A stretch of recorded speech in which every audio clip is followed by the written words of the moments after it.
అనంత భక్తి సనాతన ధర్మ ఛానల్కి స్వాగతం.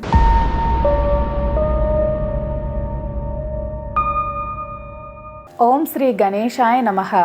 ఓం శ్రీ సరస్వతియై నమః. ఓం శ్రీ గురుభ్యో నమః. కార్తీక పురాణం 17వ అధ్యాయం. కార్తీక మాసంలో 17వ రోజు చేయవలసిన విధులు. 17వ రోజు బహుళ విధియ. వనభోజనము మంచిది. ఉల్లి, ఉసిరి, చద్ది, మజ్జిగ, ఎంగిలి, తగిలినవి, తరిగిన వస్తువులు తినకూడదు. బంగారం, ధనము దానం చెయ్యాలి. 17వ రోజు చెయ్యవలసిన పారాయణం. అంగీరసుడు చేసిన జ్ఞానబోధ. ఓ మునిశ్రేష్ఠులారా, ఓ ధనలోభి, మీకు కలిగిన సందేహాలకు సమాధానము చెప్పుచున్నాను, శ్రద్ధగా వినండి. కర్మ వలన ఆత్మకు దేహాధారణ కలుగుచున్నది. కావున శరీర ఉత్పత్తికి కర్మ కారణం అగుచున్నది. శరీర ధారణము వలన ఆత్మ కర్మను చేయును కనుక కర్మ చేయుటకు శరీరమే కారణం. స్థూల సూక్ష్మ శరీర సంబంధము వలన ఆత్మకు కర్మ సంబంధము కలుగునని పూర్వము పరమేశ్వరుడు పార్వతీదేవికి చెప్పాడు. దానిని మీకు నేను చెప్తాను, వినండి.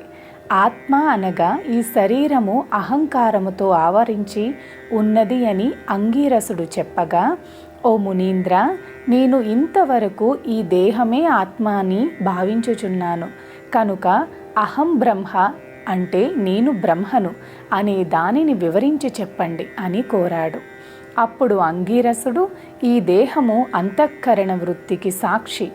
నేను నాది అని చెప్పబడు జీవాత్మయే అహం అను శబ్దము. సర్వాంతర్యామి అయి సచ్చిదానంద స్వరూపమైన పరమాత్మ నహ అను శబ్దము. ఆత్మకు అంటే కుండ మొదలైన వస్తువుల వలె శరీరమునకు లేదు. ఆ ఆత్మ సచ్చిదానంద స్వరూపము. బుద్ధి, సాక్షి, జ్ఞానరూపి శరీర ఇంద్రియములు మొదలగు వాని వ్యాపారమునందు ప్రవర్తింపజేసి వానికంటే వేరుగా ఉన్నదై ఎల్లప్పుడూ ఒకే రీతి ప్రకాశించుచుండునదే ఆత్మ అనబడును. నేను అనునది శరీర ఇంద్రియాలలో కూడా నామరూపంతో ఉండి నశించునవే గాక, ఇట్టి దేహమునకు జాగ్రత్త స్వప్న సుషువ్యవస్థలు స్థూల సూక్ష్మాకార శరీరములు మూడింటిని అందును నేను నాది అని వ్యవహరించేదే ఆత్మాయని గ్రహించవలను.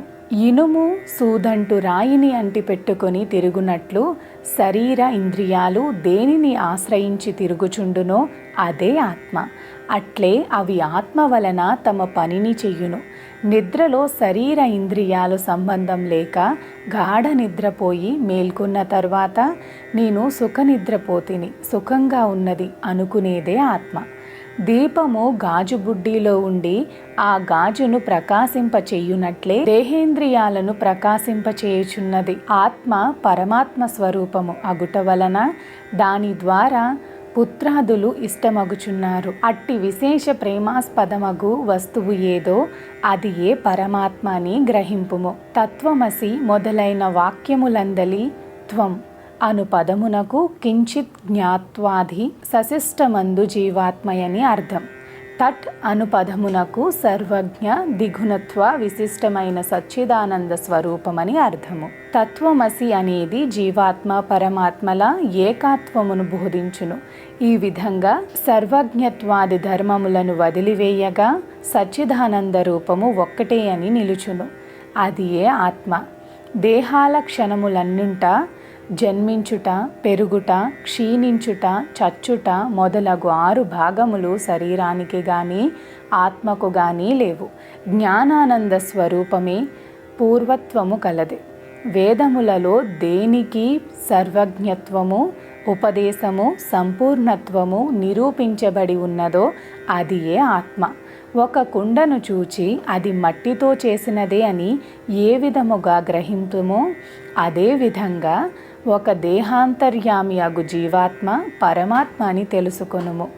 జీవులచే కర్మ అనుభవింపజేసేవాడు ఫలములను పరమేశ్వరుడినియు జీవులు ఆ కర్మ ఫలమును అనుభవింతురనని నీవు తెలుసుకొనుము. అందువలన మానవుడు గుణసంపత్తి గలవాడై గురు శుశ్రూష చేసి సంసార సంబంధమగు ఆశలన్నీ విడిచి విముక్తి పొందవలెను. మంచి పనులు తలచిన చిత్తశుద్ధియు దాని వలన భక్తి జ్ఞాన వైరాగ్యములు అందువల్ల ముక్తి పొందును. సత్కర్మానుష్ఠానము చెయ్యవలను. మంచి పనులు చేసినా గాని ముక్తి లభించదు అని అంగీరసుడు చెప్పగా ధనలోభుడు నమస్కరించి ఇట్లనెను. స్కాంద పురాణాంతర్గత వశిష్ఠ ప్రోక్త కార్తీక మహత్యమందలి సప్తదశాధ్యాయము 17వ రోజు పారాయణం పూర్తి అయినది. సర్వే జనా సుఖినో భవంతు. లోకా సమస్త సుఖినో భవంతు. గోవులను సేవించండి, గోవులను రక్షించండి. ప్రకృతిని కాపాడటం మన ధర్మం. ప్రకృతిని కాపాడండి, ఒక్క మొక్కైనా నాటండి. మా అనంత భక్తి సనాతన ధర్మ ఛానల్ని తప్పకుండా సబ్స్క్రైబ్ చేసుకోండి. మీ ఫ్రెండ్స్ అండ్ ఫ్యామిలీ మెంబర్స్కి ఈ వీడియోని తప్పకుండా షేర్ చేయండి. నమస్కారం.